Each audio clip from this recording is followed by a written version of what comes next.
We're here today with Associate Professor Jacinta O'Hagan from the University of Queensland, and we're going to be talking about international humanitarian order. Yes. I wondered if you've been talking about this in your research. And yes. I wonder if you could outline the broad brushes of that concept for us and tell us what it means. Okay, so I guess the starting point of my research, Gavin, is the humanitarian crisis in world politics today. There's 134 million people in need of humanitarian assistance. There's 68.5 million people who are displaced, forced migrants in world politics today. 40 million of those people are displaced within their own countries. We have a massive problem in terms of people affected, whether it's by conflict or whether it's by natural disasters.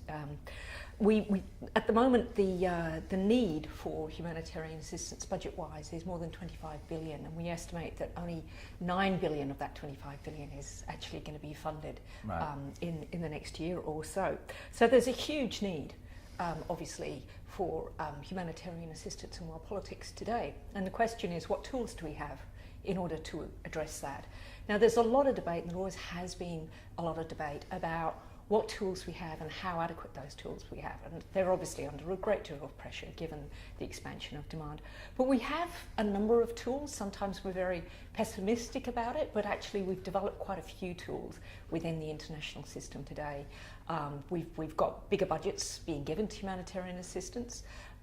We have a number of international organisations, we have a number of NGO organisations who all participate, and we have state support. And we have a number of kind of laws like international humanitarian law and refugee law, which are all part of our toolbox for dealing with humanitarian crisis, in addition to what people on the ground themselves do to help other people. So when you talk about the responsibility, you're talking not only about the responsibility of the states and the state system, but particularly also looking at NGOs and the private sector as well. What's the sort of breakdown in terms of thinking about this responsibility? Do you think we've got that right? Because, you know, the first part of what you're saying there sounded as though the budgets and so on, that sounded quite state-like. Sure. But we also know there's an enormous capacity in the non-governmental sector. So how is the balance working out? Have we got the balance right, or is we need more of one or the other? Oh, we definitely need more money. Of everything, definitely need more of everything. Definitely, it's really interesting because often we think about the humanitarian sector as one that states really aren't involved in and shouldn't be involved in. That's the way we sort of think about it a little bit, particularly in Western societies. But states are actually incredibly important. And I would say there's two ways in which states are incredibly important. They're very important in terms of the funds that they donate, and we naturally need more funds as possible, as many funds as possible coming from the state sector. The private sector investment and the public giving private donations, of course, is very important, but the bulk of the money does come through states, be that going to UN organisations or going to NGOs. And so what's happening increasingly is that governments are providing the funds either to the international organisations or to the NGOs who go and deliver the humanitarian assistance on the ground. Yes, you're very right to say that there are new actors coming into the fray, or I don't know if they're new actors or actors that were always there but we're recognising more. And amongst those are, of course, the relationship of militaries with humanitarian assistance. To what extent are military actors legitimate humanitarians? Because very often they're the people on the ground and increasingly delivering assistance. But then there is the big debate about the degree to which humanitarianism is increasingly being incorporated and integrated into other kinds of projects, such as peacekeeping or in particular into stabilisation. We've always thought about humanitarianism in a purer sense of having qualities like impartiality and neutrality and so forth. And now when you start to connect it to actors that are instruments of government, this starts to cloud the issue. So are you seeing in this field a sort of a real and lively debate about neutrality, impartiality, and on the other hand, these relationships with state-based or... There's a lot of confusion, I think, about what the humanitarian sector is and what the humanitarian sector should be doing in this huge debate within that sector about what they should be doing. So I say within the humanitarian sector, we look at three components of it. We look at what the norms are, what the ideas about what we should be doing. We look at what tools we've got. I call those the institutions that we have, the big organisations, the laws that we have on books, the role of NGOs, and then what I talk about as the balance of power, where the power lies within that sector. Now, going back to your question, your first question about neutrality in that, it goes back to this idea of the norms and what we ought to be doing. And there's actually quite a very widespread across many societies and across many, many centuries, we have the idea that we do have some kind of an obligation where we can to help and protect people who are suffering. You know, and we have that in traditions of hospitality. What we've got with the humanitarian sector now is a kind of like an institutionalisation of those ideas in international politics, in international organisations and that.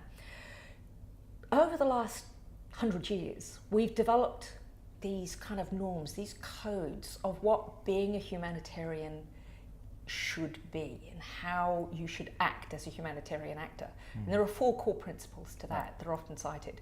One is, the first two are humanity and impartiality. And those are that because we're human beings, we give assistance to those in need, no matter who they are. So not just to our family or our tribe or our fellow nations, but people who need assistance, that we have these obligations to strangers. And the other two, so you give it on the basis of need, not on the basis of who somebody is. And then the other 2 principles are neutrality and independence. And these principles actually arose from the beginnings of the international humanitarian movement, particularly with the International Committee of the Red Cross. And where these came about was when the Red Cross, in its first days, was trying to get, it began as an organisation helping the wounded on the battlefield. And it had to negotiate with states to be allowed into the battlefield. So it's a look... Both sides. On both sides. So we're neutral, we're not getting involved in the conflict, and we're independent. We don't have any political stake, we don't have any skin in the game other than helping people. So these 4 principles have for a long time been seen as defining, making the humanitarian sector something different to any other sort of sector of assistance. But increasingly, those norms, particularly of neutrality and independence, are coming under pressure. And they're coming under pressure for interesting reasons.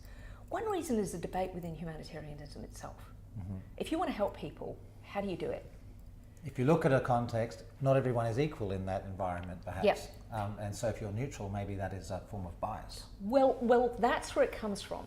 If you look at the very purest form of humanitarianism, it's immediately going and helping somebody who's in need, quite neutral in what you're doing. Other people increasingly within the sector have been saying, look, there's no point in just saving somebody today only for them to suffer human rights abuses or displacement or famine in the future. If we really want to alleviate suffering, we have to address the root causes. We have to address poverty, we have to address human rights abuses, we have to address conflict. And that means we have to get involved in preventing those conditions. We have to stand up. Take sides. We have to defend those who are being persecuted, for instance. We can't just be neutral. We have to speak out on their behalf. And maybe we have to cooperate with other actors who are able to bring, for instance, security or development. And they're saying we need a broader rights-based approach to humanitarianism. And this is where it gets complicated in part, because then it starts getting a little bit more confused about who you're cooperating with and why you're cooperating with them, and what kind of political decisions you're making about who you help and how independent and neutral you can be. And this is a really important issue, for instance, when humanitarian actors get involved in something like a stabilisation mission or like the Iraq invasion. And during the course of the Iraq invasion, some humanitarian organisations were part of that mission where they were there. What they could do, what they couldn't do was being influenced by USAID, which is influenced, of course, very strongly by the US state. You had this very famous phrase that Colin Powell made back in, was it 2003, 2004, where he said he saw humanitarian actors in Iraq as force multipliers. And this was hugely controversial, because the implications of this for humanitarian actors on the ground has been hugely debated. You could argue that it actually puts them more at risk. I mean, humanitarianism has been argued for NGOs as their armour to protect them, that Yes. neutrality. And Yes. once you start to associate them with a particular agenda, that might Yes. put them more at risk. Yes. Well, there are other things to talk about that, but I wonder, in terms of Australia's posture and Australia's relationship with the world, speaking more to our arms of government and our relationship with Australian citizens and so forth, what can the practitioners do in terms of Yep. this space, and how are we tracking? Yep. Well, in some respects, pretty good. In some respects, generosity. Generosity, for instance, towards the crisis in Yemen, towards donations towards displaced people.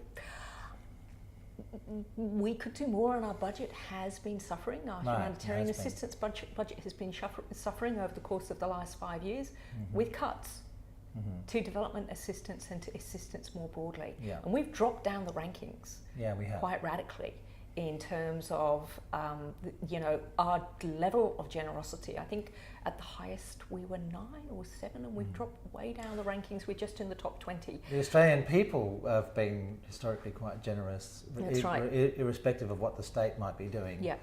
So do you see the private sector and other actors trying to fill into this gap at all? Are we doing okay there, or is there more to work on that? Well, I think there's more to work on that, but again, it can be kind of controversial, because another dimension of our current broader aid budget and assistance budget has sort of moved towards that sort of strategy of development to assist with, for instance, the encouragement of growth, and particularly private sector led growth in different countries in the world. Right. And so there's a bit more of a kind of an economic national interest It's dimension. outcomes focused. It's outcomes focused, and also a much closer relationship, I think, between our broader aid budget and our kind of foreign policy objectives. Now, Australia is not new in that, and it's always been the case. And in fact, if you go back and look at the history of foreign aid, right at the beginning of Australia's foreign aid, that was always a key plank of it. It was really in the 1980s that we started moving towards saying our aid should really be about